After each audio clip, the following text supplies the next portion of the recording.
Donc, la limite de f de x quand x tend vers 1, là, vous avez intérêt à utiliser cette expression de f de x qui est plus simple que celle qui était donnée dans l'énoncé.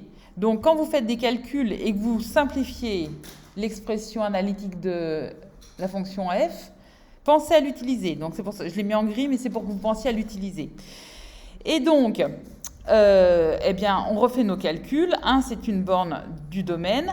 C'est une borne du domaine, mais on peut se rapprocher de 1 par des valeurs supérieures ou par des valeurs inférieures en étant dans le domaine. Mais là, on va se rendre compte très rapidement qu'on va avoir besoin de faire une étude de signes. Donc, en général, on commence par faire la limite quand x tend vers 1 de f de x. Et comme on obtient 1 sur 0, on se dit, oula, on va y aller tranquille.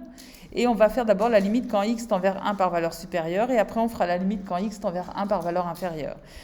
C'est toujours la même règle avec les histoires des règles de signes. Là, on trouve qu'on a 1 sur 0 plus, donc 1 sur 0, c'est l'infini. 1 est positif, 0 plus, positif. Donc, c'est pour ça qu'ici, on a plus l'infini. On fait la même chose quand x tend vers 1 par valeur inférieure.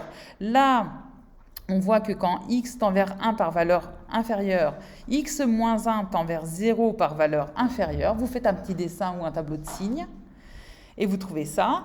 On aura le radical de 6 par valeur inférieure, mais radical de 6 par valeur inférieure, ça reste positif, c'est radical de 6. Et donc,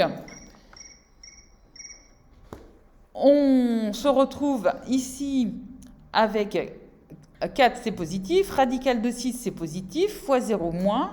Donc, c'est pour ça qu'on obtient bien ici 0, mais on s'en rapproche par valeur négative. Donc, on a 0 moins. Et on a 1 sur 0 qui nous fait l'infini. 1 est positif, 0 moins est négatif. Donc, ici, on a moins l'infini. Et donc, on a ce schéma-là. Ah oui, excusez-moi. Comme la limite quand x tend vers 1 par valeur supérieure de f de x n'est pas égale à la limite quand x tend vers 1 par valeur inférieure, on sait que la limite quand x tend vers 1 de f de x n'existe pas.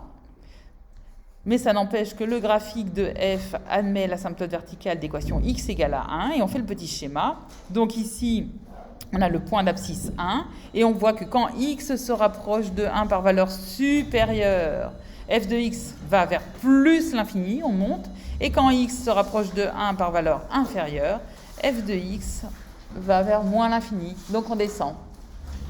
Ok ?